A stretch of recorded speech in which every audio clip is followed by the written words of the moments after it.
तर आज आपण विदर्भ स्टाईल मसाले वांग्यांची भाजी कशी करायची ते बघणार आहोत. मस्त झणझणीत चमचमीत अशी ही भाजी लागते पाहुणचारासाठी किंवा मग घरी पाहुणे आले असेल किंवा एखाद्या स्पेशल ओकेजनसाठी तुम्ही ही भाजी करू शकता. तर यासाठी छोट्या आकाराचे कोवळी वांगी घ्यायची आहेत. एकतर हिरव्या रंगाचे वांगे किंवा मग हिरव्या रेषा असलेले असे जांभळे वांगे घ्यायचे आहेत. या भाजीसाठी कोवळीच वांगी घ्यायची. वांगी देठासकट वापरायची आहेत. देठाला जर काटे असतील तर ते छिलनीने काढून घ्यायचे आणि व्हिडिओमध्ये दाखवल्यानुसार अधिकच्या चिन्हामध्ये आपल्याला कट करून घ्यायचे आहेत.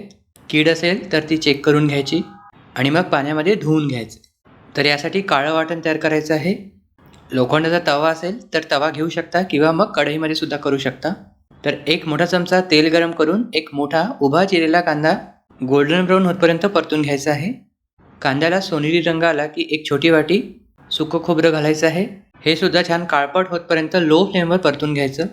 गॅस बंद केलेला आहे आणि एक चमचा दाण्याचा कूट घातलेला आहे. हे चांगल्यापैकी परतून घ्यायचं. हा मसाला जेवढा चांगला भाजला जाईल तेवढीच तर्री भाजीला मस्त येते. यामध्ये थोडीशी कोथिंबीर, वाटणामध्ये कोथिंबीर घातली की तर्रीला काळपट रंग येतो. अर्धा इंच आलं आणि 7-8 लसूण पाकळ्या घालून काळपट असं वाटण तयार करून घ्यायचं. आता त्याच कढईमध्ये 3 मोठे चमचे तेल गरम करून घ्यायचं. तेल गरम व्हायच्या अगोदरच जे वाटण तयार करून घेतलेलं आहे ते घालायचं आहे आणि मीडियम टू हाय फ्लेमवर कंटिन्युअसली ढवळत तेल सुटतपर्यंत शिजवून घ्यायचं. मसाला चांगला काळपट होईपर्यंत भाजल्यावरच गॅसचा फ्लेम लो करून हळद, 1 ते 1.5 चमचा धणेजिरे पूड, आवडीनुसार तिखट आणि अर्धा चमचा काळा मसाला घातलेला आहे. हे एकदा परतून छोटं टोमॅटो यामध्ये घालायचं आहे म्हणजे मसाले जे आहे ते करपत नाही.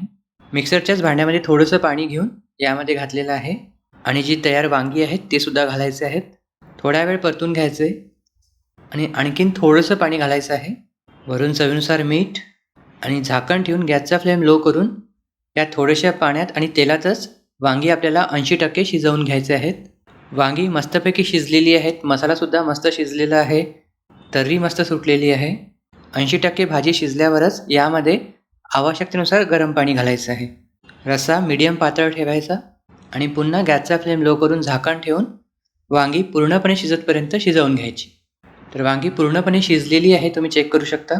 गॅस बंद करायचा, वरून बारीक चिरलेली कोथिंबीर पेरायची आणि गॅस बंद केल्यावर सुद्धा झाकण ठेवून 10 मिनिटे भाजी तशीच राहू द्यायची म्हणजे तर्री मस्त सुटते. आणि मग तुम्ही बघू शकता भाजी काय टेम्पटिंग दिसते.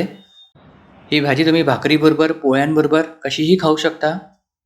बनवायला खूप सोपी, झटपट होते आणि खायला मस्त लागते. एखाद्या दिवशी मस्त असा झणझणीत बेत करायचा असेल तर तुम्ही नक्कीच ट्राय करून बघू शकता. तर नक्की ट्राय करा. कशी झाली कॉमेंट्समध्ये सांगा आणि आजचा हा व्हिडिओ आवडल्यास लाईक करायला विसरू नका.